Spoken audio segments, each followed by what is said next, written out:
You're listening to the Telltale channel. Don't forget to check me out on all social media: Patreon, Twitter, Teespring, and Etsy. All links can be found in the description or on my website, telltaleatheist.com. For my regular listeners, I apologize for how my voice sounds. I just found out I have COVID the other day. I've lost my sense of smell, and it's not been easy, but we will make it through. So thanks for sticking with me through it. In this podcast, we're going to talk about Johnny Enlow's crazy conspiracy theories about Trump running for president again in 2024. Nick Fuentes dropping the mask and calling for full dictatorship. Madison, Cawthorn, and Mike Lindell's crazy reactions to Trump announcing his 2024 run for president. We also take voicemails. If you want to leave a voicemail, the number is 1-800-701-8573. If you want to send an email instead, the email address is telltalemailbag@gmail.com. Got a voicemail the other day from somebody that was talking about the fact that Republicans seem to be convinced there's like a weather gun that like you can point at a state or a country and then just make a hurricane appear out of nowhere. Absolutely bizarre stuff. So I wanted to take a look at a couple of clips that I have here in the queue from QAnoners who are convinced that there's a weather gun that is like aimed at the United States. Check this out. This is Kirsten Weldon. Sadly, she caught COVID actually just a few weeks after this clip took place, I believe, late April 2021, and she died of it. I don't wish death on anybody, obviously, but this is one of the last things that she had to say before she passed away. She believed it to the very end. Listen to what she had to say to her friend, Francine Fosdick, another full-blown QAnoner. So they had that freeze out, and they did it with the weather warfare. That would be, the bunker fuel in the ocean and the pulling down the polar vortex, right? Right. They were originally talking about the Texas freeze that happened a couple years ago where Texas got like way colder than usual and nobody knew how to deal with it. But like none of those other words really made any sense. Chemtrails. So they pulled it down. Oh, now we're talking chemtrails. Okay. Right. With the chemtrails. So they pulled it down and they hit all of Texas. As you know, it had a huge freeze. So yeah, that's what happened. And they usually do it from the Arecibo Observatory when they do their hurricanes and stuff to pull the hurricane stuff through that Arecibo Observatory in Puerto Rico. See, what she's doing right now is actually a propaganda technique I'm sure you've probably heard of before. It's called the big lie. The more elaborate and detailed your lie is, the more easy it is for people to believe it. She was a public influencer at the time, and she knew that she was. She knew she had people who would believe anything that she said.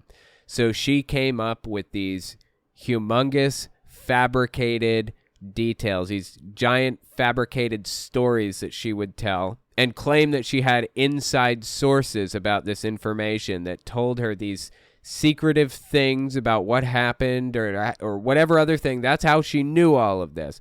And she knows for a fact that there's a hurricane gun that was shot at Texas that created a big freeze from the Arecibo Observatory. It's just unhinged nonsense all the way down. But this time the Arecibo Observatory was down. So they did it through the Ecuadorian HAARP facility. It was traced there. If you watch my videos. It was traced there by whom? Who traced it there, and how do you know? Can you show us evidence? I would love a little bit of evidence. That's all I need. If you watch my videos, you would see the video. It traced all the way back to the Ecuadorian HAARP facility, and that was China testing out their new weapons, weather weapons. And of course, Biden was paid billions of dollars before and got more money for letting them do that to the United States. Just bizarre, dude. Why would they do it to the United States when they could do it at like Siberia or something? Somewhere that is not populated. Like nothing about this whole thing makes any sense at all. Just, God, I just don't know where their heads are at, honestly. It blows me away that they believe some of the things that they believe. Inexplicable. So check out the voicemail from this person. Let's see what they had to say. Hey, this is Ellie from California. So the hurricanes recently lost their red wave, and another hurricane has hit Florida.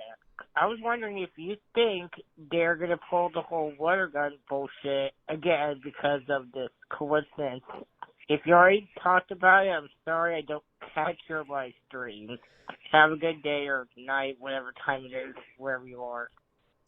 Oh, absolutely. No, I haven't covered that, but yes, they most definitely will claim that there were weather guns. When I say they, I'm talking people specifically like QAnoners. Francine Fosdick, Kirsten Weldon is gone, of course. Again, I don't wish death on anybody, but if she were around, she would absolutely be doing it too. Deanna Lorraine, ex-candidate for Congress, and her friend Lauren Witzke, also another ex-candidate for Congress. They both ran for the U.S. House of Representatives in 2020 and I think 2018. I don't remember exactly. But yeah, lots of really famous QAnoners are deeply invested in this weather gun thing. And I just don't get like where their heads are at with all of this. I don't get how they came to these bizarre conclusions. But here we are. The more detailed you make a lie, the more likely people are to believe it. I mean, listen to Lauren Witzke describe Hurricane Ian in Florida. That was the last hurricane that hit, like, not too long ago. Yeah, well, we know the technology does exist. And Right. I mean, Weather gun technology. No, weather gun technology does not exist. they're literally trying to change people's DNA through vaccination. Of course.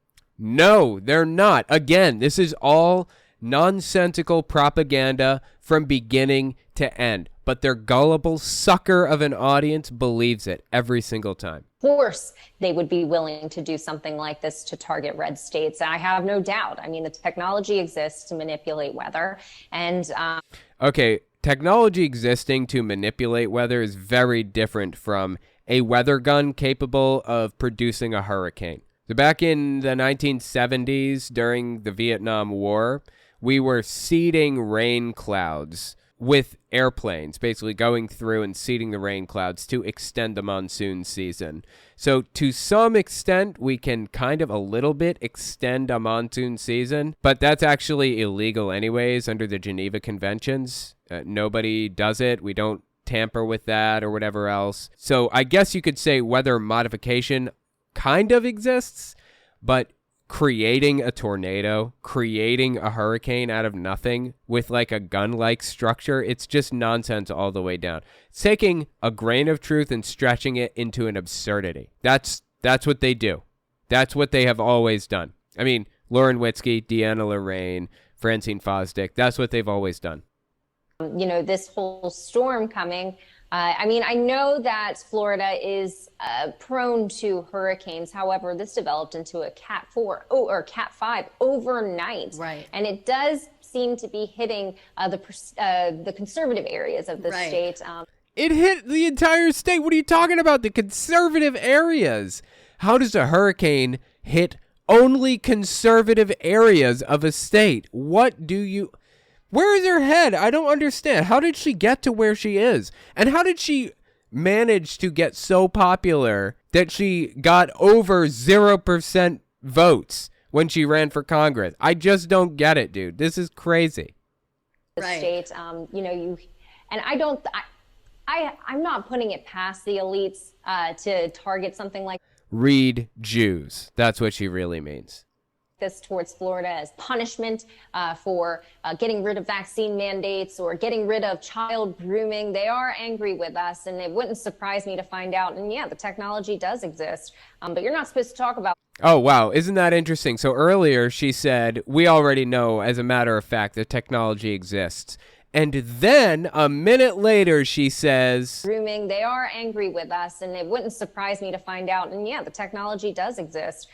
huh, how about that? She started out this video by saying it exists and ended it by saying it wouldn't surprise me to find out that it does exist. Do people not see right through this? Really? How are there still people listening to her and buying what she has to say? I just don't get it, man. Anyway, let me know what you think in the comments.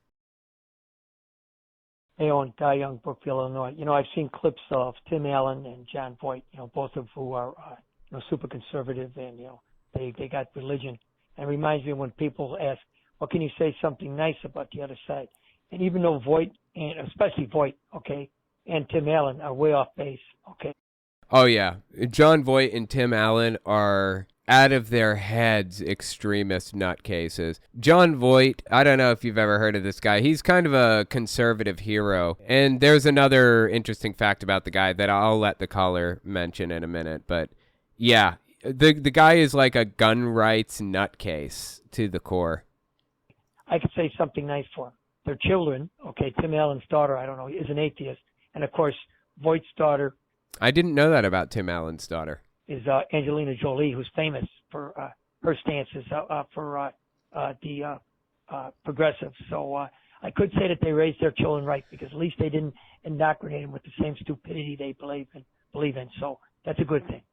No, I wouldn't hold your breath on that one. I would be willing to bet they probably tried to indoctrinate them. I think I would thank the fact that Angelina Jolie and Tim Allen's daughter managed to escape. I would probably attribute it to that over them not, teaching them that stuff. But, Tim Allen and John Voight are the most extreme of the most extreme and are not really representative of, quote unquote, the other side.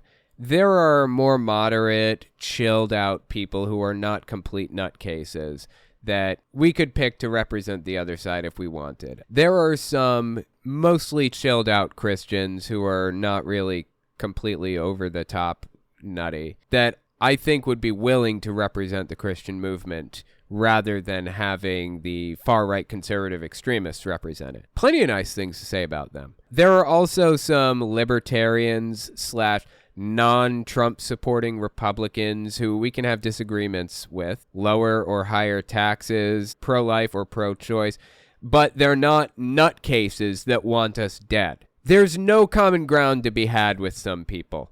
They refuse to work with us.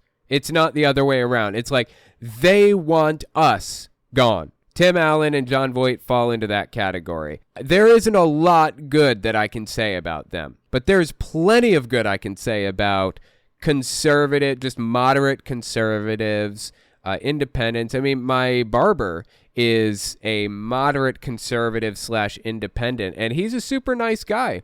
He's got some really weird, kind of contradictory views about some things, but hey, love him to death. I've been going to him since I moved into this new place like a year ago or something like that. He's a really, really cool guy. We'll continue going to him despite the fact that we disagree. We can have disagreements. Doesn't have to be a battleground. But there are some people who are so out of their heads on whatever conservative extremism they're drinking right now. They will never see reality again.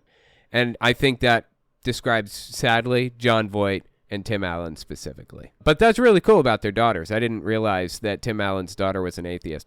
I did know about Angelina Jolie, though. God, imagine having John Voight as your dad. That'd be rough, right? Hey, this is Cody Culp.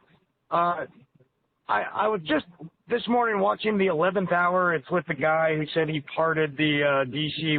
pool or whatever, the rock and roll preacher, I guess. Yeah. You're talking about Robin Bullock. That guy is something else. He claims to have showed up on January 6th to go to Donald Trump's, insurrection thing or whatever. And some street preacher there handed him a staff, and he slams the staff down. And supposedly within days of that happening, the reflecting pool dried up just like that.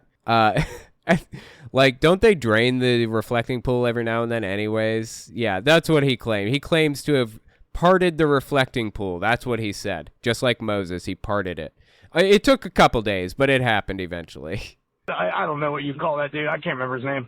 Have you ever watched the chat of Victory Networks, like seen their live chats and the kind of things people talk about? It's freaking bizarre. It's bizarre. I'm just curious if you've ever done any, or just looked at what people are saying and that kind of thing. All right, you said to make these quick. Bye. Oh, absolutely. Yeah, I have looked in their chats, and it gets really, really weird. Some of the people in there are just brainwashed shells at this point, completely disconnected from reality. Really interesting to look through the comments and stuff on some of these super, super, ultra, mega religious programs, though, and just kind of get an idea for where a lot of their base stands. You know, I watch a lot of these shows like Flashpoint, for example, or just Victory Network stuff, Kenneth Copeland or whatever else. I watch that stuff to get a bead on what their market research is telling them, what they think the best strategies are to defeat the Democrats or to win elections or whatever else. It's useful to watch what they're doing to figure out what they think is the best strategy. But looking at their audience and the things that they say, do, and believe is useful in its own right. So absolutely. I appreciate the voicemail, and definitely weird to take a look at that stuff for sure. This is Daniel from Indiana. I was just curious as to whether or not you would advise people to talk as long as they can to any Jehovah's Witness who may come to their door, maybe just to waste their time so they're not out talking to other people. I know a lot of YouTube scam baiters, that's kind of their rationale for calling scam centers is, let me talk to them as long as I can so they're not out potentially causing harm to other people. Yeah, there's more to this voicemail that I'm going to address in a second, but let me just address that. I would say yes, if you feel confident in your mental health and your position and everything, and you feel safe, quote unquote, just mentally safe, that you can expend a little bit of mental energy and talk to them about this, go for it. Absolutely. And hey, maybe you can use a little bit of street epistemology or some logical reasoning to take them, you know, through small steps to lead them down a path of deconversion. I mean, I wouldn't hold my breath. They have been programmed to resist having their brainwashing broken, basically. But, you know, it never hurts. And what's the worst case scenario is you waste their time so they're not spending it on somebody else.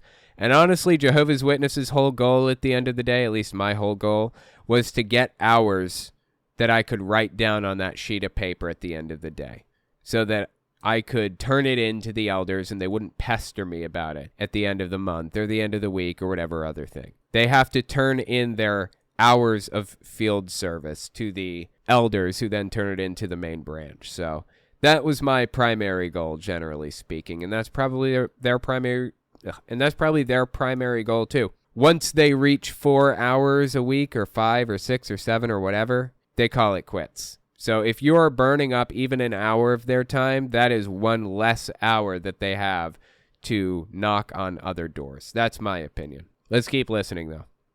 Just curious as to what you might think about that, because I know, like, Scientologists and the fair game and stuff, obviously I'm not a threat to the religion of Jehovah's Witnesses, but who knows? They know if they were to know where I lived, that could cause damage, and I just didn't know. Thanks.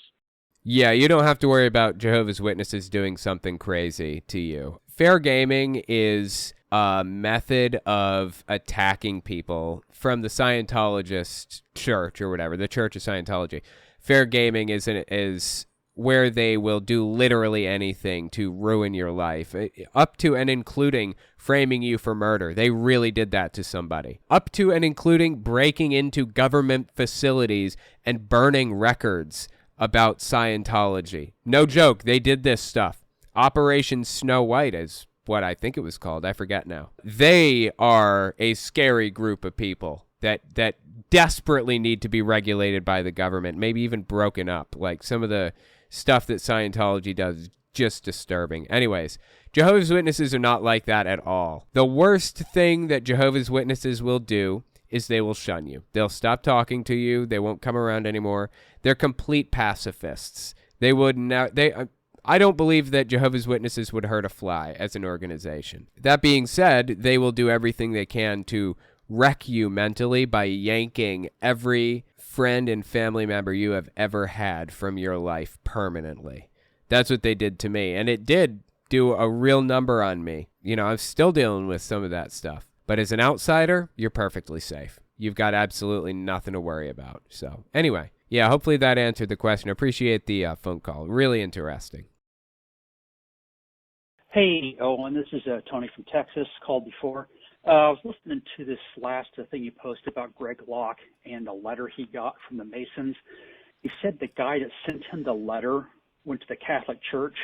Right, so if you're unfamiliar with this, I was reviewing a video from Greg Locke. Apparently, Greg Locke claims to have gotten an email from somebody. So Locke was he's a pastor if you don't know him. He's going to hold a book burning service at his church, right? And he claims to have received an email from somebody who says that they're a Freemason. And he said that he contacted the Catholic diocese in the area and he was working with them and they were all going to get together and forcibly stop Greg Locke from burning anything on the night that he planned on doing it, Halloween night or something. Well, here's where it gets interesting. Greg Locke claims that the email was deleted by the Freemasons right off of his phone while he was reading it on stage. Except the person that he claimed it came from, there's no record of that person existing ever. There's no record of them on the Freemasons, chapter records. There's no record of him existing on Facebook anywhere. And the name is actually from a movie. The Good, the Bad, and the Ugly. Arch Stanton is the name that he claimed emailed him about this. So anyways, yeah, Arch Stanton supposedly sends Greg Locke an email that says he got the archdiocese, the Catholics, and everybody together, and they're all going to work together to stop Greg Locke by force from burning books. It's such an unbelievable story. It was ridiculous. That's what we're referring to here. Keep listening to the voicemail here. The Catholic Church. Fun fact, if you are Catholic and you go join the Masons, you do risk being excommunicated from the Catholic Church. Just fun fact. Have a nice day, man. Bye. That's really funny because Greg Locke made it out as though they were working together. The leadership within Catholicism and the leadership in the Freemasons were working together to get one over on Greg Locke and force him to stop doing blah, blah, blah, on his own property. It was just so ridiculous. How does anybody believe this? I wondered if Greg Locke was a true believer in his heart and just believed that he was really persecuted, or if he was just making this shit up completely. And now I know he's just making it up completely. There is nothing real about what he says. It's all made up. Check out this next voicemail. Hey, Owen, this is Tracy. I'm an atheist in Atlanta, Georgia. Love your show. I was just watching the thing on Greg Locke talking about the Masons, and he keeps talking about how he's going to tell the Catholic Church. I grew up Catholic, and I have family members who were part of the Knights of Columbus. Catholics can't be Masons. Catholics are not to be Masons. That's why they had the Knights of Columbus. Look it up. So him calling the Catholic Church wouldn't care because they don't like the Masons anyway. You cannot be Catholic and be a Freemason. That's super interesting. I had no idea. Thank you guys so much for the information on this. God, Greg Locke is so full of it, isn't he? Everything the guy says is complete nonsense. And I am honestly convinced at this point that he knows that he's full of it and he's set out to deceive people. I'm not convinced of that with everybody. Kent Hovind, I think he sets out to deceive. Greg Locke, I now believe that he sets out to deceive. That was an unintentional rhyme, but I stand by it. Just blows me away, man. Let me know what you think about all that in the comments or on Twitter at Telltale Atheist. As I'm sure you can probably tell, I have COVID. Just based on the sound of my voice, it's a little bit different than usual. And yesterday I lost my sense of smell. That is actually more devastating than I thought it would be. I thought that the sense of smell was just this kind of not that important piece of your life, but you have no idea how integral it is to your life that you have that sense of smell. It's like walking through an empty, barren wasteland, walking through a desert with nothing, no extra sensory information being fed in. It is okay, this is a tall claim, I know, but I'm going to say it's as bad as losing one of your other senses, because with smell goes taste. I can't taste anything, nothing. It's like I'm chewing paper or soil when I eat anything at all. I cannot enjoy food. I just can't. There's nothing to enjoy. I'm just mechanically eating just to make sure that I stay alive right now. It's really devastating. Really, really devastating. I love apple juice. I drink so much apple juice. It's like yesterday I drank apple juice. It was like drinking thick water. That's what it tastes like. I don't know. It's just very devastating. It's hard. It's really hard to lose your sense of smell. And now my other 2 family members have COVID too, my wife and my kid. They both tested positive today. And that's pretty devastating too. So just hope for the best. Wish me luck. Normally, I would probably be taking it easy, but you know me. I don't take anything easy, so. Okay, this isn't even my worst day. I think my worst day was 2 days ago or maybe 3 days ago. Today is not great. I still have a sore throat. I can't smell shit, and I still have a fever on and off. In fact, I think I have a fever now. I just took ibuprofen a minute ago, so. But we'll make it through. We'll do it. Hope you get well soon. I appreciate that, Alma Tadero. Do you really want to smell shit? I would love to smell absolutely anything right now, honestly. Whatever. I don't even care. If that's what it is that I am allowed to smell, I'll take it. It's really hard to lose a sense, especially the sense of taste and smell. It's hard. It's really, really hard, and it really freaks you out. So, anyway. Next, we're going to talk about Johnny Enlow's crazy conspiracy theories about Trump running for president again in 2024. Give us 30 seconds, and we'll be right back. You're listening to the Telltale Channel. If you like what I do and you want to see me continue to do it, check out my Patreon. You can also check out my Telltale Unfiltered channel, Twitter, and Teespring. All links can be found in the description.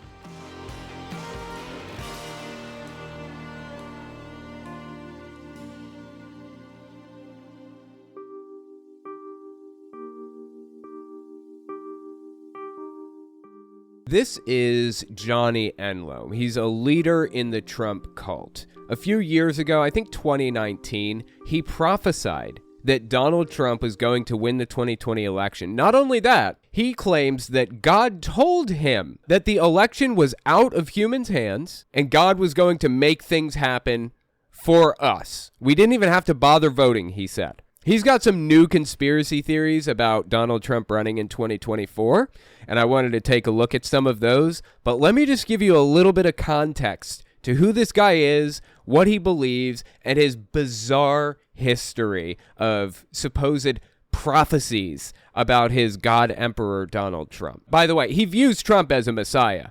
I'm not being hyperbolic here. He views Donald Trump as the new Jesus, effectively. So listen to what he has to say about the new Jesus.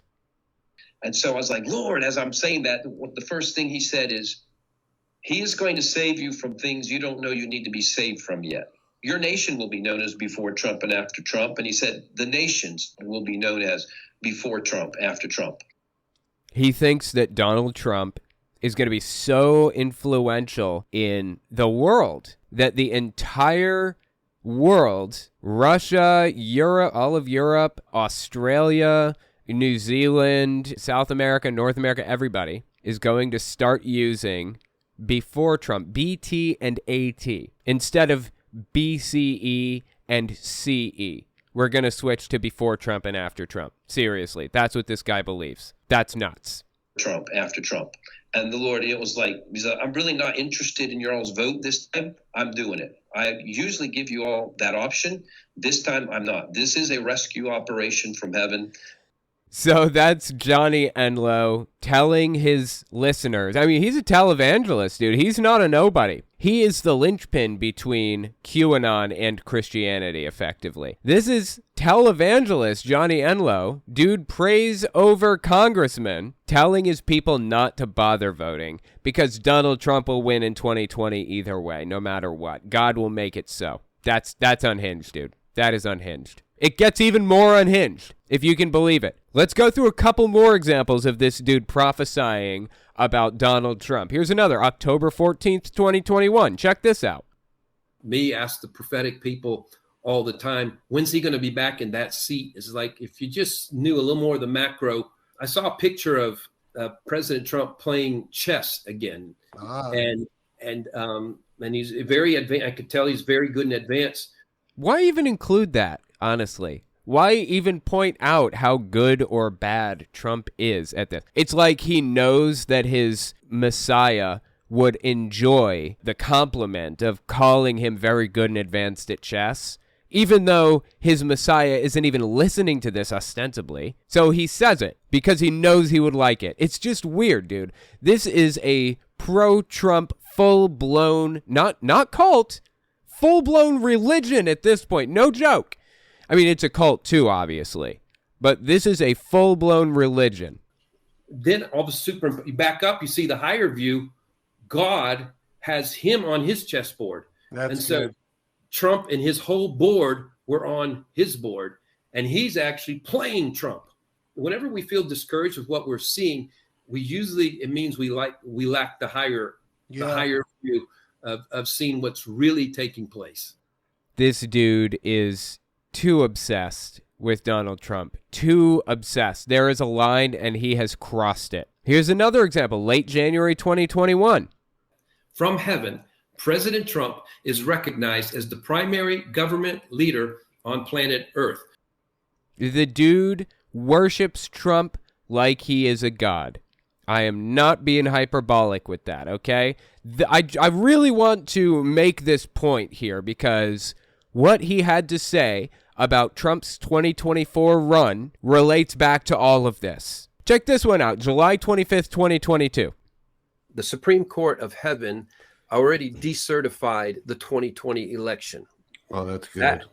There's apparently a Supreme Court of Heaven. This is news to me. I didn't know that heaven set things up the same way that earth did. That happened the day of the thievery.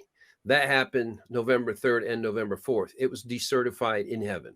You know, this is honestly bizarre to me that he's describing a political hierarchy in heaven when we all know, in fact, heaven is a dictatorship, right? There is no political hierarchy in heaven. He should know that better than anybody. God is a dictator. He is the biggest and the best and controls everything and everybody and the most powerful and blah, blah, blah, blah. Why is Johnny Enlow pretending there's some kind of a weird political hierarchy? He knows all of this. Wow. And so the Supreme Court of Heaven decertified. So just let that resonate with you. Now, the Supreme Court of the United States. Two separate things. The one in heaven, the one in the U.S. Okay. The one in heaven decertified the 2020, as if they have to certify it in the first place. But the one on earth, okay, tell me about the Supreme Court on earth, Johnny. What did they do about the 2020 election? Somehow freed up from some constraints of blackmail or whatever, either late June or early July, they also have already decertified the 2020 election. But that's the rumor I've been hearing. And are you stating that? Are you coming out and stating that they did? I'm stating it. Wow. Dude, this is so sad. This is like a LARPy cosplay type of situation if I've ever seen one. This is just sad. This is simultaneously hilarious and sad. I cannot get enough. And you're going to see that, and they didn't just decertify it, but in that decertification, there is a certifying of President Trump. Wow. Yeah. Hey, that's really interesting. He just made a really interesting point without even realizing or trying to kind of brush over it. So not only did the Supreme Court in heaven and on earth both decertify Biden as president, but they also, in a separate action, certified a new president. It won't be Kamala Harris, according to Johnny Enlow, which is who would be next in line. It would be Donald Trump. Just bizarre stuff, dude. Just bizarre stuff. Again, just so you make it clear, the spiritual and the natural, I have been saying all along when people say, when's Trump coming back? I was like, he's never left. He has never been out of his position as supreme governmental leader on the planet. Not in the United States, on the planet. Notice what he said? Trump is not only the supreme governmental authority in the U.S., but he is also the supreme governmental authority on Earth. He said that earlier, too, and he's wearing his blue shirt. I played that just a minute ago. Trump is recognized as the president of Earth in this guy's head. He's not left. He's not been. There's some Can- other can ones I- working closely with him, but he is number one, has been number one, and he's been that for years. Can I state it another way? When prophets were saying there was going to be a red wave and he was going to win by a landslide in 2020, Oh, yeah. They kind of prophesied that Trump is going to win the 2020 election, didn't they? Forgot about that with all the televangelists out there. And then he lost. So they've got to come up with this explanation for how they failed this prophecy without actually being false prophets. are you stating that he not only won by a landslide, he never left office, having won? He's now starting his other term, if you would put it that way.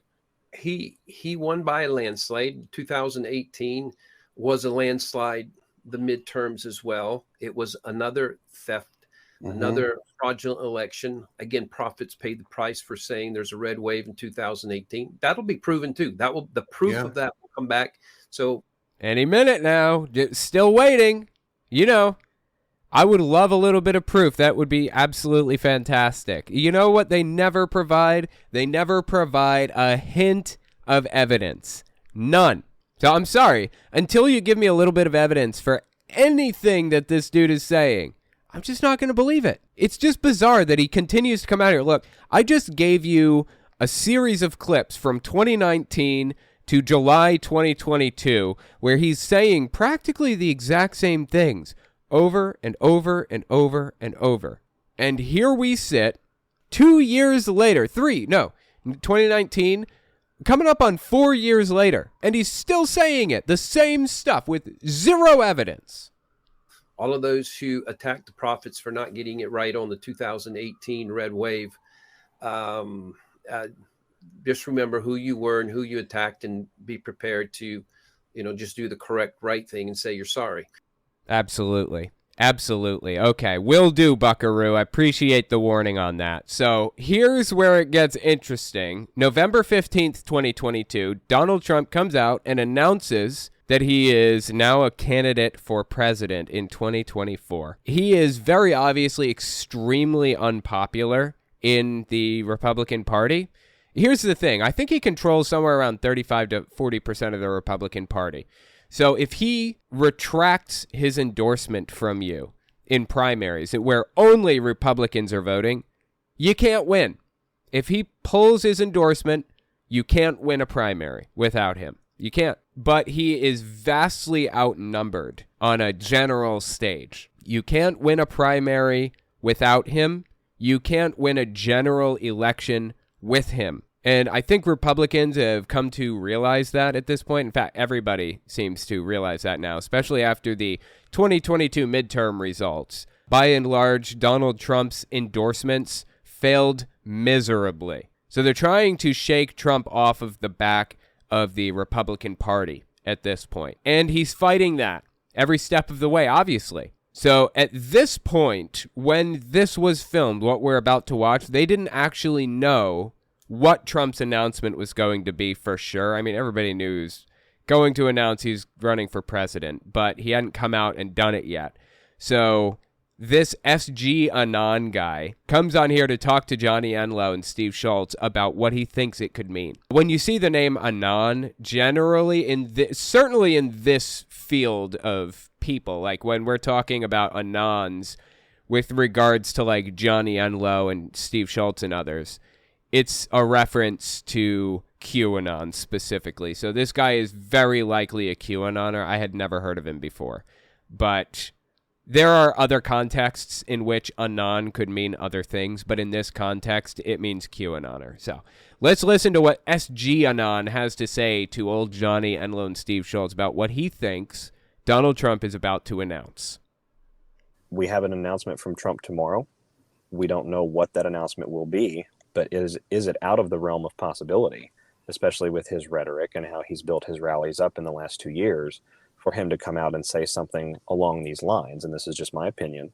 Oh, my God.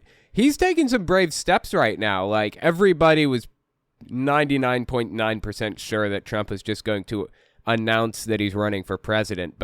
And it was only going to be a day. Like, why even bother predicting what it was going to be in such a brazen and bizarre way? But okay, tell me, what do you think Trump was about to announce?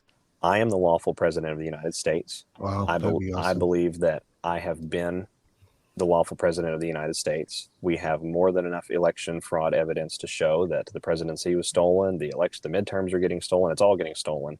Great, then hand the evidence over. Seriously, why are they constantly talking about the evidence but never actually showing any of the evidence, first of all? And second, did you notice this is like the second time that they mentioned Trump is actually the president behind the scenes? Earlier, Johnny Enlow said he believes Trump has never left office. He thinks that Trump is actually the one pulling the levers behind the scenes, right? If that's true, then they can't possibly talk smack about Biden, right? How are they seriously talking badly about the way Biden is running things? Screaming about gas prices, screaming about inflation and Hunter's laptop and all the other nonsense that they scream about constantly. How can you possibly in good conscience scream about those things if you think Trump is the one doing it? I mean, they screamed about the Afghanistan withdrawal for like months. They still do. And wasn't Donald Trump the one in power in their mind? How are they blaming Biden for any of this? There's like this massive cognitive dissonance in their head. Like nothing that they say adds up, but they keep saying it anyway. I believe that I have been the lawful president of the United States. This is what Trump is supposedly going to announce the next night. We have more than enough election fraud evidence to show that the presidency was stolen, the midterms are getting stolen, it's all getting stolen. No. And so we need to engage publicly the constitutional process for the return of the lawful president of the United States. I believe if that were to happen, we would have an instant constitutional crisis that would get the attention of many, both in the sleeping community and in the awakened patriot communities. No, there wouldn't be a constitutional crisis. You know why? Because constitutionally, legally, Biden was elected president and the whole process went through and he has been the acting president this entire time. Doesn't matter what Donald Trump says or thinks or believes. This is kind of the same idea that Trump seemed to have had about concession. Well, if I just don't concede, then Biden can never take over as president. That's not how it works. I mean, it's really a good thing that that's not how it works because I'm 100% certain that Trump just would have remained president if it was as simple as not conceding. But that's neither here nor there. That's just not how it works. And that is the same general idea that he's laying out for us here. Get the attention of many, both in the sleeping community and in the awakened patriot communities. And it would also provide the sort of believable situation, if you will, for those sleepers and normies and loved ones who we lovingly bring along in this journey to accept a change in power. The people of the United States are armed to the teeth. Yeah, that's disturbing in itself. The fact that he brings up how, quote unquote, armed to the teeth true patriots are. I mean, everything that he's said up to this point is kind of directing people to the idea that he wants to put Trump into power, violently or not. He doesn't care what it takes. He wants him there. That's disturbing. That is a disturbing headspace to be in. Here's another one. November 15th, 2022. Enlow is about to tell us about the red wave in the midterm elections. There was no red wave if you're watching this 5 years in the future. They were expecting one, hoping for one, holding their breath, crossing their fingers. It never came. Check this out. If you understand what the objectives are here, it's absolutely the worst thing possible that could have happened is for there to have been the red wave such as we're talking about, where I didn't want to win. I let you win. That's what it was. I let you win. Now look like we don't really need to address the broken electoral system, because what's being revealed and released, and is what we're going to find more and more, is how much more fraud was done this time. I mean, I'm hearing already of someone who was elected in Pennsylvania who was dead, but they were on, somebody had put them on, and so they won an election. Okay, I have no idea what he's talking about. Somebody won an election who had been dead or whatever. I've never heard of any of that. That's complete nonsense. But either way, What he's saying here effectively is, I didn't want to have a red wave because it would show that the election system actually functions. I want all of the normies and the, I don't know, what do they call it? All of the plebs and LARPers to realize that there is the sheeple, that's the word they use. I want all the sheeple to wake up and see things for what they are, which is there's a ton of cheating happening right now. Of course, there is no cheating going on. 2020 election was the most secure election in U.S. history, and 2022 is pretty secure too. But, you know, he'll convince himself of anything that he needs to believe that Donald Trump is actually secretly the president and the Messiah. Won an election. And there's, by the way, when you say how much more fraud, do you mean how much additional fraud, or do you mean how much more fraud than the last 2020? Both. Okay. What a meaningless distinction. Why even ask that question as an interviewer? Because he wants to signal his virtuous beliefs. This is virtue signaling. He wants to show him that he agrees with him and believes that he is a prophet of God who has special insight into situations that nobody else has. So he's buying right into it and showing him that he believes it. And, you know, I will state this part not as prophetic. I'll state what I'm going to say right now as a statement that I believe will be proven true. That we'll see that this is part of a continuing sting operation that good military is doing, and it's part of a reveal that is necessary. Okay, wow. Yeah, he's a QAnoner. We touched on that a little bit, but when he talks about the good military, QAnon usually refers to them as the white hat military. That's the term that they actually use, white hat military. There are a lot of QAnon subgroups out there. So QAnon really is like an overarching belief system, kind of a framework that buys into certain specific conspiracy theories. Like there's an elite cabal at the top that's running things and they're drinking adrenochrome and blah, blah, blah, blah, blah. But then there are subgroups underneath QAnon that buy into all of those things and add stuff on top of it. So, for example, there's one called Negative 48, I believe is what it's called. It's a QAnon group that believes that JFK Jr. is still alive and he's working with Donald Trump to be the president, or he's like the vice president. I mean, I'm not sure exactly what it believes. And they believe in this whole thing called gematria and blah, blah, blah. There's another subgroup called Romana Didulo. It's like this person named Romana Didulo. She believes herself to be the Queen of Canada. And she has a little cult under her that buys into a lot of QAnon beliefs and stuff like that, too. This guy's most definitely a full-blown QAnon member, but he's not a member of any of those subgroups.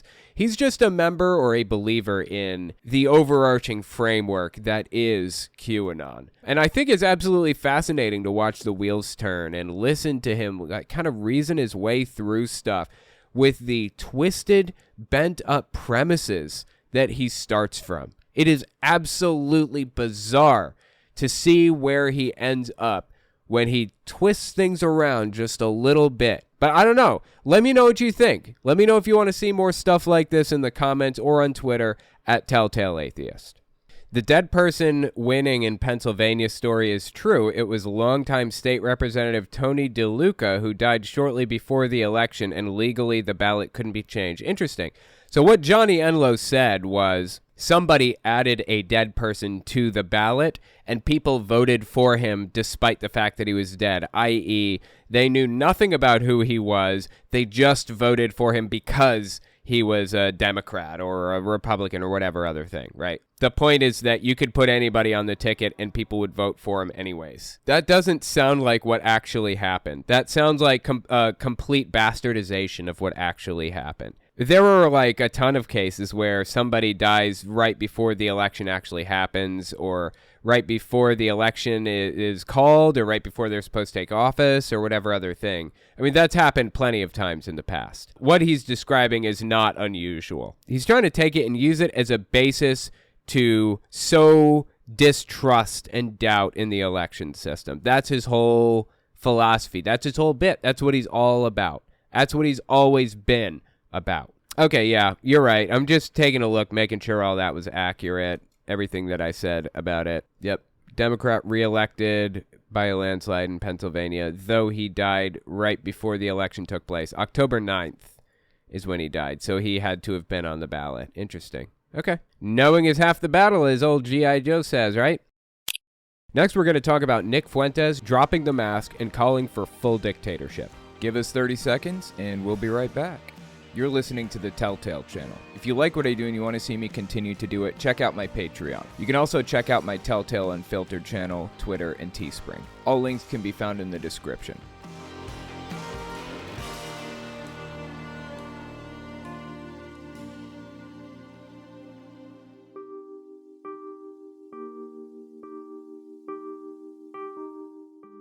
This is Nick Fuentes. He's an extremely influential founder of a group of people called the America First Political Action Committee, I think it's called, AFPAC. He has held conferences where Marjorie Taylor Greene has spoken and things like that. Extremely influential person. So from time to time, I like to look in on what he's up to and give his videos a listen, see what he has to say. Well, he has decided to completely give up on democracy. I don't know if this is new or if this has just been knocking around his old noggin for a while, but he came out and said it. Check this one out, November 10th, 2022. You got to recognize the fact that this is a godless country. I hate it. It's really not. By any stretch of the imagination, it is not a godless country at all. Not by any standard definition, but you know what definition he's using? If there's somebody who does not worship the same way that he does in this country, it's a godless country. That's pretty much the definition that he's using here. Moral, it's wrong, it's heinous, it's evil, but this is an evil country. And this country will surprise you with how evil it is. And that's why you got to get this out of your head that there is some... Wow, this dude really hates America. Is it just me? I would have thought a true patriot loved America no matter what. Does not seem that way to me. You got to get this out of your head that there is some silent majority cavalry that's going to come out of the woods and save us at the last minute. It's not. When we meet the left on the battlefield and they outnumber us like 5-1, that's it. Okay, this is interesting. The left does not outnumber Republicans 5-1, and this reference of the silent majority, quote unquote, he's referring to here, the idea of the silent majority was, I think, popularized by Jerry Falwell Sr. back in like the 80s and the 90s. I could be wrong on that. Somebody can fact check me in the comments, but the idea is that the quote unquote silent majority is the group of people who believe in Christian values and are pro-life and blah, blah, blah. It's the majority of people who aren't screaming their heads off about this thing or that thing, agree with the far right, the extremists, which is what Jerry Falwell was. That's the concept of the silent majority. But as we've seen very recently even, the silent majority, which really refers to like independents basically, really doesn't like Donald Trump at all. They can't stand Donald Trump. And this right here, what we're listening to right now, is a reaction to the fact that the election, the 2022 midterm elections, didn't go well because Donald Trump was all up in there. And the silent majority, as he's calling them, don't want anything to do with Donald Trump and don't want Trump anywhere near government or any of his endorsees. Nick Fuentes is a deep, deep red Trump supporter, as big a Trump supporter as one can get. And he seems to be catching on to the fact that the silent majority very obviously disagrees with the far right, with Trump extremists. They are not on their side. Sadly, I think you could convince the silent majority or independents to vote for DeSantis in droves, but not Trump. Lucky for us. Keep listening to what Fuentes had to say here. But the point is, when you look at these things like abortion, it's popular. People like abortion. Hate it, but it's true. People don't like abortion. People like freedom. They like the freedom to make those decisions and recognize that you are propagandizing to everybody around you that society needs this ability to get an abortion in some cases. for medical necessity, for cases of rape and incest. I mean, there are a billion reasons, actually, valid reasons to get an abortion that this guy simply doesn't want to face. Hell, in my opinion, any reason to get an abortion is a valid reason. Up to, say, 14, 15 weeks. Past that, it should be taken a lot more seriously. But you don't even need a reason to get one, in my opinion, up to, say, 14 weeks. Yeah, it's no different than just scratching your nose, as far as I'm concerned, up to a certain point. But that's neither here nor there. Keep listening to what he says here. Hate it, but it's true. And you can thank the Jewish media for that. Whoa, why are we bringing Jews into this all of a sudden? Because this guy's deeply, deeply anti-Semitic. I'm pretty sure he will even admit to that. He thinks like 9/11 was a hoax and that the Jews control the media and the banks and the everything, dude. It's just unhinged stuff.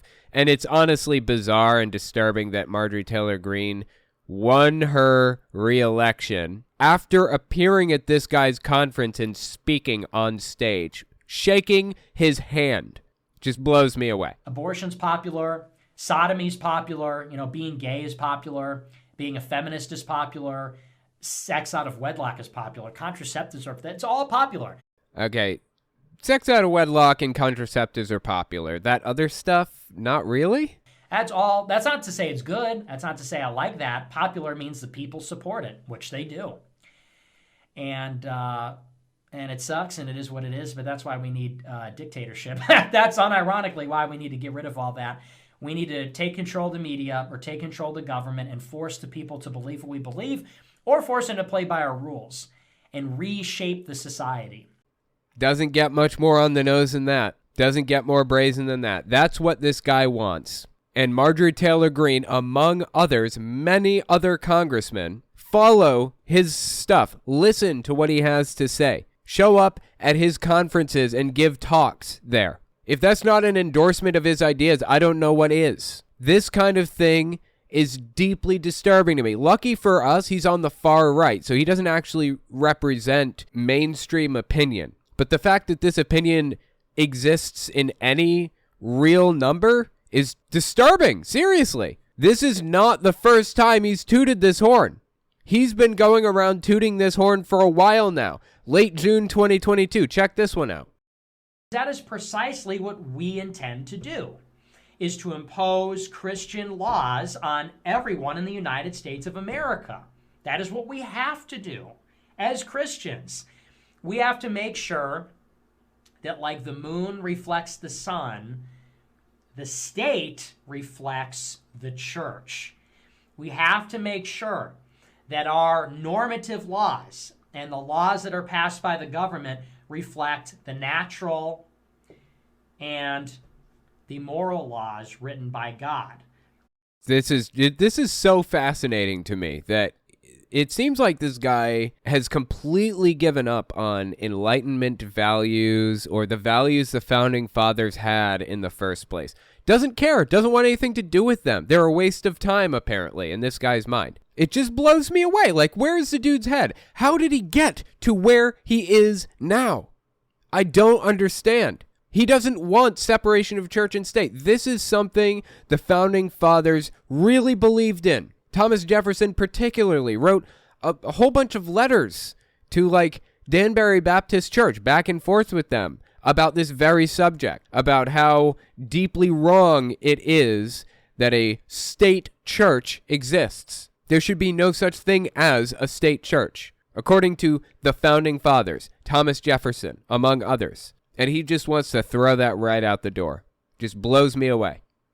That is our job as Christians. Now, how do you coexist in the government with atheists or Jews that say that pornography is okay? You don't have to say pornography is okay. You just have to say it's your choice to consume it or not. That's all you have to say. This is about freedom. See, this guy doesn't care about freedom. Never did. Never will. This is about control. And actually, it's our right to do that. It's our right to watch it. It's our right to make it. And the freedom to do that is the end of society. You can't share those two values. And the same goes for feminism and the role of women, and the same goes for homosexuality and same-sex relationships as well as transgenderism. Can a person go from one gender to another? And drugs? And it really is about... You notice how he included all kinds of stuff at the beginning of that should absolutely be unregulated. You should be free to do what you want because it's not harming anybody else, not even harming you. You should be allowed to be a feminist if you want. You should be allowed to be trans. You should be allowed to whatever, absolutely anything. Your right to swing your fist ends at the tip of my nose. That is the concept behind the social contract that is formed in America. That is the fundamental belief that the Founding Fathers had when they wrote the Constitution, when they created rights for people here. Your right to swing your fist ends at the tip of my nose. You can swing it anywhere you want. You're perfectly free to, except here. You can't swing your fist right there because it infringes on my rights. So the point here is your rights extend up to the point where it infringes on my rights. When it infringes on mine, you're not allowed to do it anymore. The government has the right to come in and protect my rights by pushing yours back in an attempt to protect mine. That's what it's all about. He doesn't get it. He doesn't understand. Most people in the far right now will take a very specific tactic in this regard. They'll claim when the government tries to prevent them from infringing on my rights, people like Lance Wallnau, Kenneth Copeland, Hank Kunneman, all these other televangelists, they'll claim that their rights are being infringed upon. They'll complain that the government asks them to wear masks or meet outside or social distance or meet on Zoom during a worldwide pandemic, and they will scream that their rights are being infringed upon, when in reality they're infringing on everybody else's right to life and safety and liberty and pursuit of happiness. That's what it's all about. By refusing to be careful, by refusing to meet outside rather than inside to protect people from a worldwide pandemic, they're infringing on my rights. But they are framing it up like the government is infringing on their rights when they violate mine. That is how these people operate. That is how they argue this stuff. But here's where it gets interesting. Not Nick Fuentes, baby. Not him. You know what he does? He just comes out and says it. No, I don't care if you don't like it. I don't care if this is your rights. No, I don't think that you're infringing on my rights or I'm infringing on yours. I just want a dictatorship. I just want Christians to control the country. He just comes right out and says it. There is no complex, nuanced discussion to try to convert people to his side. He's just appealing to the base carnal instinct of forcing people to obey your laws and do what you want them to do. Deeply disturbing stuff that this guy actually has people who listen to him. And it really is about everything in the society. These things are in conflict. And this is going to be one of the biggest problems, I think, is that the Jewish people wield this immense influence even over the Republican Party. They really don't. They really don't.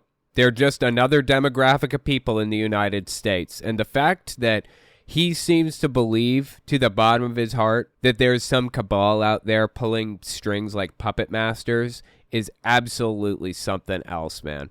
I've listened to a ton of debates between this guy and many others. And this is not an act. This guy believes what he's saying right now. He's a super nice dude, but he is as deranged as they come.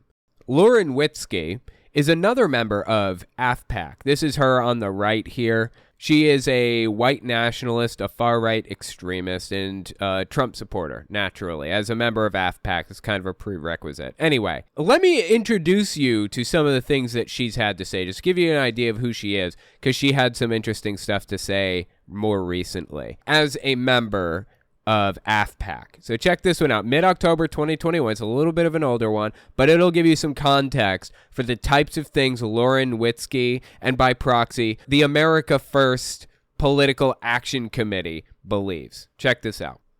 white Christian males or white straight males are the most persecuted class demographic in the United States of America right now, especially in the workforce.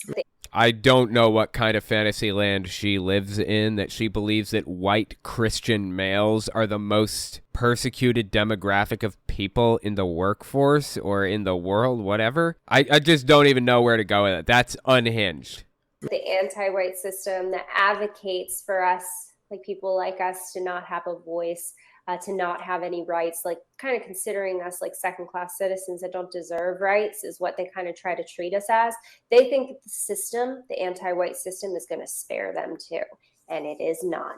This anti-white system, it's coming for all of us. You know, this is spoken like somebody who's never faced a problem in her life, honestly, who has no idea what it's like to be persecuted. You know, I am a member of a number of minority groups that are traditionally persecuted in the U.S. For example, atheists. I'm definitely an atheist, and I've definitely been mistreated for that. But surprisingly, that's not the thing that caused me pain for being persecuted over. I've actually been persecuted as a minority group and felt the pain that came with it. The minority group that I felt pain from being persecuted over was actually being an ex-Jehovah's Witness, being shunned by my friends and family members, being hated by them, won't even look at me, won't give me the time of day, treat me like scum, complete scum. That hurts. And that, I imagine, is what it's like to be terribly mistreated in the United States as a minority. You may deal with some problems. You may have some issues in the workforce. You may feel like, you know, you should have gotten a better deal in the child support or child custody hearings or whatever. And absolutely, I agree. You know, we need to work on some things. Women should not be viewed as a primary caretaker for children. There are white male problems out there. Absolutely. You have no idea what it's actually like to be persecuted. No idea. But this is the platform that she has built upon. This is the cause that she has taken on as her own. That's who Lauren Witzke is. If that one doesn't do it for you, check this out. February 23rd, 2022, the day after Putin invaded Russia. The day after. Check this one out. Here's the deal also, you know, Russia is a Christian nationalist nation. They're actually Orthodox Christian. I'm Russian Orthodox. So, you know, I actually support Putin's right to protect his people and all. Russia's not really a Christian nationalist country, kind of, I guess. It's more just a dictatorship, and Putin uses the church to bolster his own power. It's not really controlled by the church at all. It's controlled by Putin, primarily. And the church just adds to Putin's power. So Putin's right to protect his people and always put his people first, but also protect their Christian values. I identify more with with Putin's Christian values than I do with Joe Biden. Dude, this is like borderline treasonous talk immediately after Russia invaded Ukraine, and the U.S. was condemning Russia as doing something gravely evil and sending aid to Ukraine as quickly as they could and all of that other stuff. All of Europe was on Ukraine's side, and Lauren Witzke comes out here and openly says she supports Russia. That is honestly mind-blowing to me. Seriously, it's not sedition. It's not technically treason. We're not at war with Russia and free speech anyways. But that's as close as you get as far as speech goes. Oh my God, dude. Putin's Christian values than I do with Joe Biden. So, there is that, there is that there. And, Christian nationalist countries also are a threat to the global regime, like the cabal. Ready? She's going to talk about the cabal again. Regime, like the Luciferian regime. It wants to mash everything together, but Putin takes care of his people. He looks out for his people. I watched as he deported, they literally walked them through the streets, the criminal illegals who were coming into their country. Yeah. They walked them out and they escorted them out and they said, get out. I can respect that. I can respect that. And I can respect the fact that Putin does everything he can to protect his people. This is so deeply wrong, dude. This is just, okay, so now you have an idea of who Lauren Witzke is. Oh my God, she is something else. So she goes on this guy's TV show, Elijah Schaffer, right? Now, he's gotten pretty famous recently for some controversial stuff. And I have a video coming out about that soon, so keep a lookout for that. But I wanted to listen to what Lauren Witzke had to say as a member of AFPAC, a member of Nick Fuentes' political action committee or whatever. I wanted to hear what she had to say to Elijah Schaffer. November 16th, 2022. Check this out.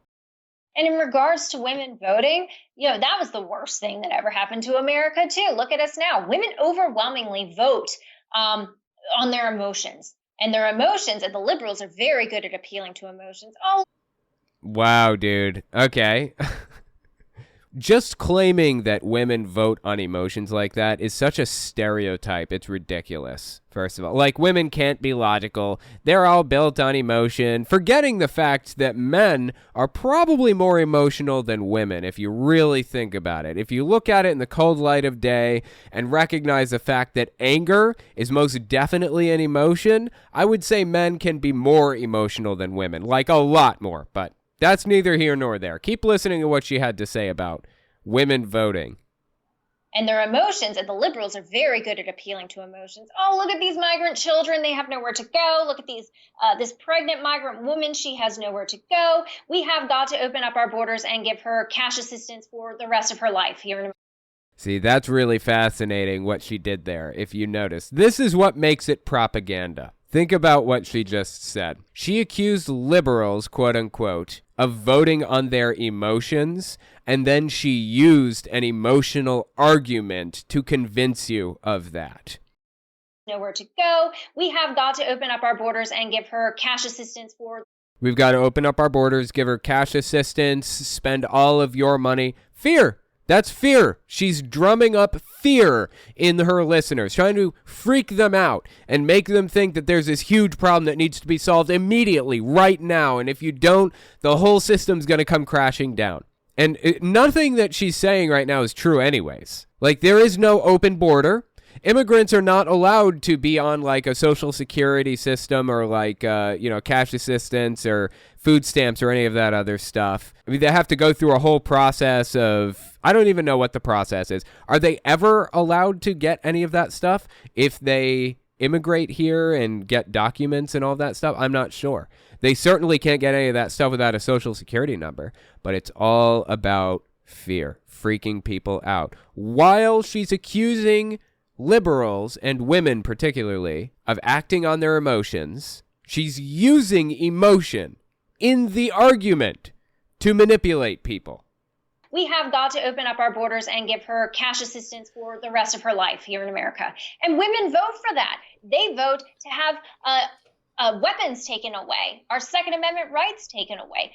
More fear, freaking you out, trying to make you think they're coming for you. They're trying to get you. They're trying to get your stuff and take it from you and keep it forever. She's trying to activate the fear responses in her listeners' brains. Women used to vote, they used to not vote because their husband would make the choice for them. Now, if just our husbands and landowners were voting, we'd be in a much better place than we are now. We'd have closed borders. We'd have no infringements on our Second Amendment rights. Red flag laws would be a thing of the past.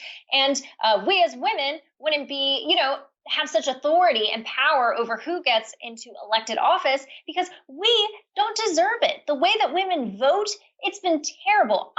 Wow, this is really fascinating. This is like a lesson in how to do propaganda effectively when you really think about it. She's listing things that you should be afraid of, and then she is linking it back to a root cause and trying to encourage her listeners to resolve that root cause in some specific way. Really fascinating to listen to her build this argument that way. It's been terrible. I'm apologizing as a female voter for the rest of my fellow female voters because they are voting our country away, and it is extremely dangerous. More fear tactics. It's all about scaring people. That's absolutely fascinating to me. This is not her first dance with destroying democracy, though. Early June 2022, she went on her show. By the way, she is an ex-congressional candidate. She ran for Congress in 2020, and she came close. She knows Nick Fuentes and works with him in AFPAC, America First Political Action Committee. There are AFPAC members in Congress right now. She's not a nobody. Listen to what she had to say here, early June 2022. They should probably agree. Look, I'm not against theocracy or authoritarianism if it's coming from God. Like, God, for the most part, it's not a democracy in heaven. All right. Yeah, that's what I'm saying. And I mean, we saw what happened with democracy. Yeah, when yeah, they yeah, had yeah. the choice between Barabbas and Jesus. Yeah, yeah. They're like, So, yeah. Give us like, Barabbas. Okay, the murderer. Theocratic kingdom of heaven, baby, here on Amen. earth. Let's do it. They keep acting as if like this is some kind of It shame. can get any worse. Yeah, I That's know. for Seriously, sure. you want to listen to that crazy lady? AOC, not AOK. Yeah, AOC is in charge. Just blows me away, dude. They've completely given up on democracy at this point. They're done with it. They want nothing to do with it. Kind of interesting that the argument that they just presented completely conflicts with other Trump extremists or other Trump cult leaders' arguments in favor of Trump. Like Johnny Enlow, for example, just talked about him the other day. He has this whole idea that like there's the Supreme Court in heaven, and there seems to be like a Congress in heaven too. Like, where did he get the idea that heaven was not a dictatorship? That's how it's described in the Bible, right? Seems to me. I mean, I'm not in favor of that. I think it's deeply wrong, but I certainly think that that's what the Bible wants you to believe. I mean, how does Johnny Enlow square his beliefs with people like this? I don't know, dude. It just blows me away how all of these people seem to have like conflicting religious ideologies, but they all seem to work together cohesively anyways. It's just fascinating to watch. Let me know what you think in the comments or on Twitter at Telltale Atheist. Next, we're going to talk about Madison Cawthorn and Mike Lindell's crazy reactions to Trump announcing his 2024 run for president. Give us 30 seconds and we'll be right back. You're listening to the Telltale channel. If you like what I do and you want to see me continue to do it, check out my Patreon. You can also check out my Telltale Unfiltered channel, Twitter, and Teespring. All links can be found in the description.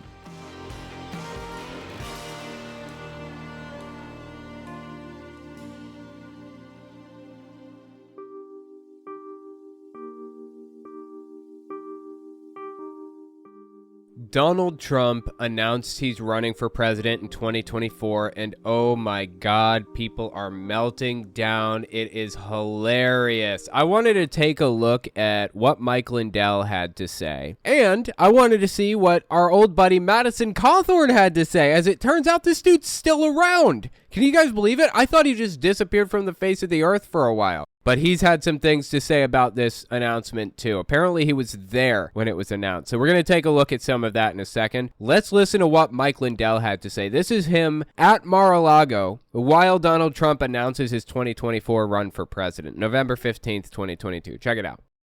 They asked me about Ron DeSantis running against Donald Trump, and I said, after tonight, Ron will just endorse him in the morning. You got to believe that. Why would you want to waste all that time, energy, money, and everything else? Well, unfortunately for Donald Trump, that didn't happen. Ron DeSantis is Donald Trump's only real possible opponent in the 2024 election. I guess that's the right term for it. The thing about Donald Trump is he controls 35 to 40% of the Republican base, I estimate roughly, but every other human being on planet Earth hates the dude. So you can't win primaries, you can't win nominations without Donald Trump, but you can't win general elections with the guy. He has enough Republican vote to win a primary, not enough vote to win a general election. And that is why Donald Trump running for president is generally viewed as a good thing moving forward. Trump lost to Biden in 2020, fair and square, and that was a fantastic sign for democracy, but that sign was reaffirmed in the 2022 midterms when just about everybody that Trump endorsed lost terribly. So it's going to be a really interesting thing to watch play out, this battle between Ron DeSantis and Donald Trump, that's for sure. And Mike Lindell hit the nail on the head with what he just said. He recognized the problem up front. DeSantis will likely run in 2024 also, possibly. And if he does, I believe, personally, just speculation, Donald Trump is going to take his bag and create a new party called the Patriot Party. He's already named it. Dead serious. This is a name that Trump already came up with, the Patriot Party. And he's going to wreck the Republican Party permanently. So I'm excited to see that. Anyway, keep listening to Lindell here. So very exciting here, and I'm in my element with all the fake news. I'm in my element with all the fake news. Oh my God, this guy is ridiculous. Interviews, and the main thing is what? Melt down the machines and turn them into prison bars. And it's been. Okay, the machines are primarily made of silicon. That's kind of a glass-like substance. I don't think you'd want to make prison bars out of that, but okay. It's been pretty amazing. They've all listened. Now we'll see if they print these things about our stolen midterms, elections, and primaries, everything that was taken from us. And yeah, so Mike Lindell, I don't think he's handling things very well. Has he ever, is the real question. Has he ever handled things well? So that brings us to Madison Cawthorn, November 15th, 2022. This guy was at the Trump announcement speech also at Mar-a-Lago, from my understanding. There were a lot of other really interesting characters there that I want to talk about. You guys may not even be aware of this. A lot of really high-profile QAnon figures were personally invited to Donald Trump's announcement. So, like I said, we're going to get there in a second. Let's watch Madison Cawthorn talk about Donald Trump and how much he loves him. Yeah, I will follow this man until the day I die, barring some terrible information, but this man has bled for us. This man has fought for us. This man has put... When did Donald Trump bleed for anybody? Literally, has he ever had a cut in his life? Has he ever even had a paper cut? Didn't he have like a butler to shuffle papers for him? Put his entire career, has put his entire life, has put his entire persona, everything about him, everything about the Trump family, the children, him, his wife, he's put it all on the line for every single one of us. And so to the conservatives who are talking about, oh, well, maybe his time's over, where's your loyalty? Dude, this is just unhinged from reality. I don't even know where this guy's head is at, first of all. Second, I see somebody in the chat mention, why dye your hair? Is he trying to look like Eminem? Is that the goal here? It doesn't really work for him. And third, this is most definitely a cult-like mindset, what he's displaying for us here. He is deeply emotionally invested in Donald Trump to an unhealthy degree, seriously. This takes parasocial relationship to a new level. This is the kind of thing that you see in cults all the time. Where is your loyalty, he says. Time's over, where's your loyalty? How can you look yourself in the mirror as a man and say, oh, well, I'll turn my back on somebody, when the going gets tough or when it's not a sure thing. This man fought for you. This man gave us a strong nation. He gave us strong foreign trade. He gave us strong trade policies. He got us out of foreign interventionism. None of this is true. Literally none of this. Everything that he's saying right now is completely fabricated. He stopped overpaying for NATO and for all of our alliances. He made the world fear us. And you know what? I don't really want a president who is just loved and going to be hugged on and wear the exact same clothes as some freaking communist dictator does in China. Okay, which president is wearing the same clothes as a communist dictator in China, first of all? And second, you don't want somebody who is loved and adored? I want a president who people are terrified of, who's going to push people out of the way when he's walking up, because he's the United States of freaking America, and he represents every single one of us. And there is his call to dictatorship once again. He doesn't want somebody who is loved by the people. He wants somebody who's going to rule with an iron fist. That's what it comes down to.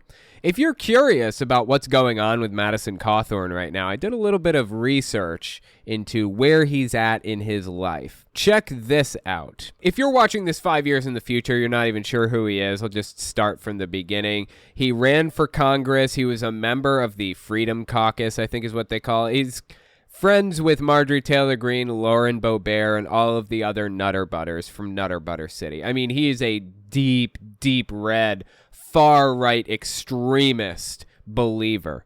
Well, he claimed a couple years ago, like after getting into Congress, he claimed that some people on Capitol Hill invited him to a cocaine-fueled orgy. And the people on Capitol Hill did not appreciate it very much when he came out and said such a thing to the news. So they basically excised him from the community. They started running negative ads against him and digging up dirt on him. I'm talking Republicans. Fellow Republicans did this stuff. And his primary came up and he lost. He lost his election against another Republican. So his term as a congressman is not actually up yet. He's still in Congress right now. He's a congressman.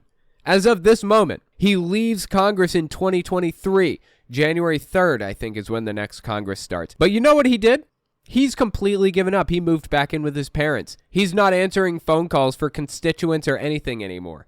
He's not fundraising. He's not doing anything. He's walked away from it completely before his term is even up. He's not even taking any votes anymore. Seriously. Oh, and check this out. He was gathering donations for his primary and for his general election, right? You can do that. You can gather donations for both a primary election and a general election simultaneously. So the primary is basically two Republicans run against each other, or two Democrats run against each other to determine who becomes the nominee, who's going to run against the other party in November. Primaries usually happen around March, April, May, somewhere in there. So he was collecting donations for his primary back in March, April, May, and he was also collecting donations for the general election simultaneously. Well, guess what old Madison Cawthorn did? He spent every penny he had on his primary election, including his general election donations, which, by the way, is against the law. You can legally collect donations for both simultaneously, but if you lose your primary and you're not actually going to be running in a general election, you are legally obligated to return all of the general election donations that you received. So instead of refunding all of these general election donations, he spent them on his primary. And now he owes over $1 million in donations that he received for his general that he never had. He is fucked, and it is beautiful. Absolutely beautiful that this guy is in such deep shit right now. I love it to death. From my understanding, he's already incurred $17,000 in fines on that $1 million that he hasn't paid back. We'll see how high that goes. I suspect this guy may actually go to jail for some of this stuff. Get absolutely destroyed. So anyway, that's where Madison Cawthorn is right now, living with his parents, about $1 million in debt, and no way to make that up. Good luck, bud. Here is another really interesting character that showed up at Trump's Mar-a-Lago announcement speech. Now, this guy, you may not know who he is. I have shown him on my channel once. I never did a long-form story about him, but his name is, I think, Andrew Dilley. I forget his... Brendan. I'm sorry, his name is Brendan Dilley. Yeah, Brendan Dilley. Full-blown QAnoner. Just listen to what the guy has to say. We'll go from there. November 14th, 2022, the day before Trump announces that he's running for president. I just got invited to Mar-a-Lago for President Trump's announcement tomorrow night.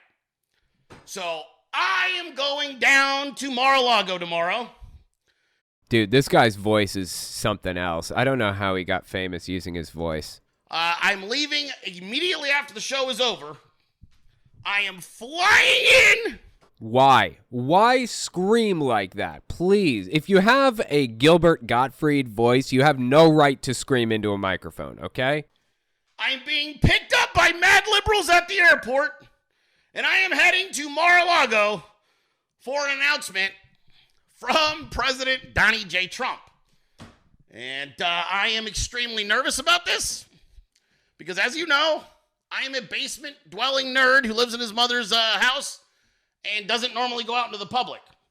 Well, that's not something people usually admit there, Brendan, but that's beside the point. Here's why it's interesting that this guy, who almost nobody knows, who I only recognize in passing because I've talked about a story with him in it once, here's why it's interesting that he was invited to Mar-a-Lago for Trump's speech.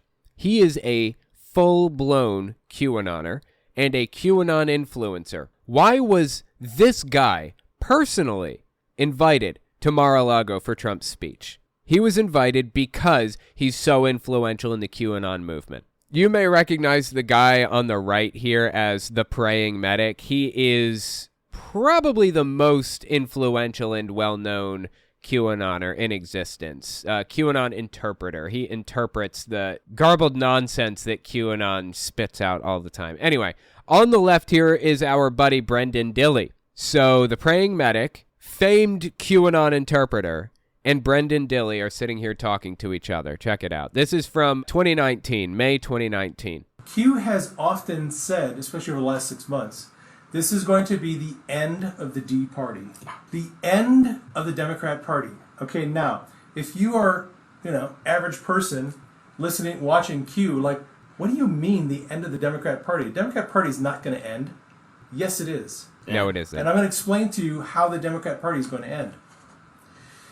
What we are going to see in the next year unrolled is likely hundreds of members of Congress, most of them Democrats, some Republicans. All right, they're going to be arrested and they're going to be prosecuted for corruption. Q said that people in Congress were warned the storm is coming, and they were told, if you are playing the game and you are in Congress when the storm hits, you're going to be prosecuted. So my question is, why did Trump personally invite this guy to his Mar-a-Lago announcement speech? You know why? Because he's playing into the QAnon movement. Trump loved to play coy, like he had no idea what QAnon was. Oh, I don't know what it is, but I understand that they're patriots and they love America. After inviting this guy, among other major QAnon figures, to his announcement speech, he can no longer claim ignorance on QAnon. He knows exactly what it is. And the fact that he invited this guy specifically tells me exactly how invested in it he is. It tells me exactly how much he knows about it. This guy's claim to fame is the fact that he is a QAnoner. No more, no less. Somebody should really be going through the crowd at Mar-a-Lago and looking at who was there, looking at who had like press passes and whatever other thing they passed out there, and trying to connect the dots and figure out exactly who Trump invited to get an idea of what Trump actually does know, so he can't play dumb anymore. This is Shane Vaughn, and he had an interesting reaction to Donald Trump's 2024 announcement, too. Oh, my God, dude. I talked about this dude the other day, but I could not resist but talk about this one. This is from late April 2022. This is obviously before Trump announced that he's running for president, but I want to give you an idea of how this guy feels about Trump in the first place before we listen to his bizarre, adoring rant about Donald Trump running in 2024. So check this one out. Late April 2022. Just listen to this to get an idea of how he feels about him first. This is about a God that appointed a man. And you see, I've got enough Italian in me to know what loyalty means. Here's the way it works for me. I love loyalty. Loyalty is a forgotten quality. Okay, I don't think loyalty is a forgotten quality, first of all. Second, this guy actually claims that Trump is a messiah. That he takes it a step beyond, like he was appointed by God to blah, blah, blah. He actually believes that Trump is a full-blown messiah. Appointed by God, the anointing is upon him, and he's going to take care of America and the Son of Man and all the whole 9 yards with this dude. Donald Trump, you fought for my family will fight for you. You went in that White House and you made our life better. In what way? How did he make life better for anybody? You made our economy better. You made our churches better. You allowed us the freedom to choose a vaccine if we wanted one or not. Wow, that's a clever little way of sidestepping that little minefield. Yeah, a lot of Trumpists were not happy when Trump came out and endorsed the vaccine, told people to go get vaccinated. They were very upset about that. But Not Shane Vaughn. Not Shane Vaughn. You know why? Because Shane Vaughn believes Trump is the Messiah. He believes that anything that Trump says or does is basically protected under the veil of his messiahship that he's been blessed with by God. You fought for our freedom, and I'm not about to start second guessing your choices and what you do. This dude loves Trump too much. He loves him too much. There is a line, and he has crossed it. If you make a mistake, it'll be on you, sir. But I will be loyal. I'm not a Tino. I'm not a Trumpist in name only, I assume, is what he means. Love this screenshot, by the by. That is fantastic. But aside from that, yeah, Trumpist in name only, I guess, is what that means. Tino, okay? not a Valentino. I am Okay, I don't know what a Valentino is. I am a Trump supporter. Why? Because God chose the man, and I've got sense enough to know it, recognize it. I know where the blessing is. Let me tell you something. When you find a blessed man, when you find a blessed ministry, you better plant your feet under that blessing, and it will fall down on top of you. Wow, dude. Wow. Yeah. Again, he thinks that Trump is a messiah.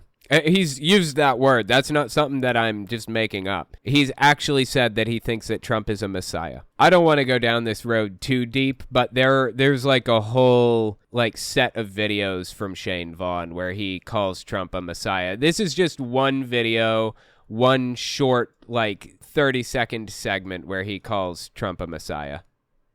If you are anointed by Yahweh for a specific plan and purpose, you are a Messiah. Yeshua was the Messiah of mankind, but Donald Trump is the Messiah of America. So the point is that, like I said, there were a few videos. We could go down a rabbit hole, and I have before, about this guy and his view that Trump is a messiah. But the point is, he seriously believes that Trump is a messiah.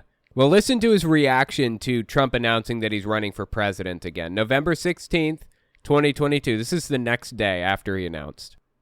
I'm so very happy tonight for this great republic. My heart is so happy when I heard him say these words: America's great comeback begins right now. Ladies and gentlemen, help is on the way. Why does America need help in the first place? I thought that Trump was such a great president that he was anointed by God, right? He's a messiah. Why didn't he fix everything from the very beginning and set it up so it couldn't be destroyed by the devil or whatever? I just don't understand. Doesn't he have God's blessing? Can't he do anything he wants? God's anointed servant is rising up from the ashes, now being fought on both sides, Republicans and Democrats.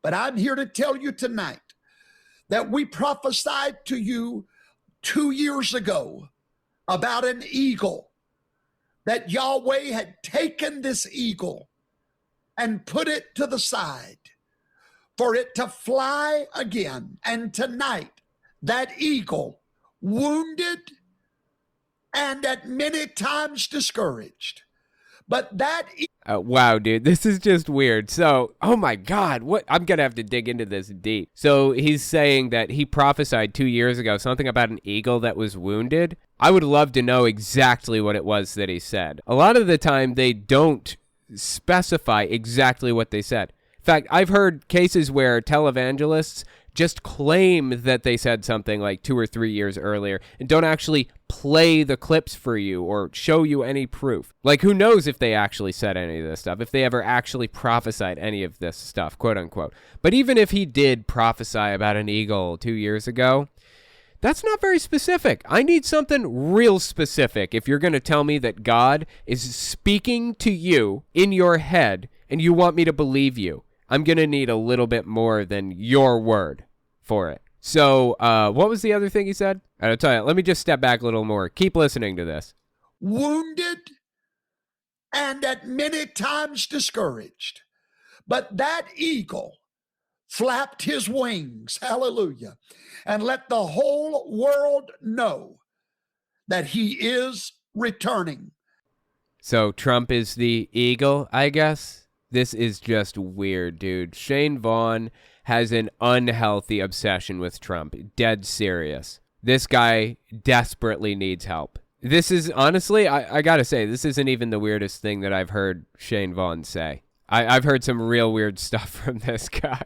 Not necessarily even about Trump. I mean, there's that one time that Shane Vaughn, bought a bunch of Trump coins for, way more than they were actually worth. And you can't even use them anywhere except the Republic of Cameroon or something. He comes on there and brags about buying 10 of them for $3,000 when this clip came out a year ago where he claims that they were worth $300 and in a year they're going to be worth $1,000.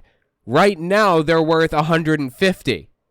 I am one of the few human beings on earth that holds in my hand what I'm about to show you. I am so excited about it. Maybe you're one of the few human beings that owns this because nobody else gives a shit about it. You ever consider that one? Official money, God's money, real MS-70 Silver Eagle coin. This is not a doubloon. This is the real, it's the only government money, official money in the world with my president on it. Yeah, only valid in the Republic of Cameroon. Dude, this guy's obsession with Trump is too much. It is too far. This guy needs to back off for his own good. Seriously. His head is so wrapped up in this, it can't be healthy. Cannot be healthy to be this obsessed over a single person, honestly. Let me know what you think of this guy in the comments or on Twitter at Telltale Atheist. Tell me if you want to see more stuff like this. Thank you guys for coming and giving this a listen, and I will talk to you next week. If you like what I do and you want to see me continue to do it, you can support me in a few ways. First, there's Patreon. That's probably the best way. But if you want to get something back for your support, you can check out my Teespring. I sell all kinds of shirts and coffee cups and stuff on there. You can also check out my other channels. I have a Telltale Unfiltered YouTube channel where I go through long-form videos like Kent Hovind's seminar series, Jehovah's Witnesses TV show, and televangelists prophesying about politics. And finally, you can check out my social media. If you have a question for me, the best way to ask it is to tweet it at me. I'm on there all the time, so check it out. All links are in the description as always. Anyways, that's all I've got for you. Thanks for listening.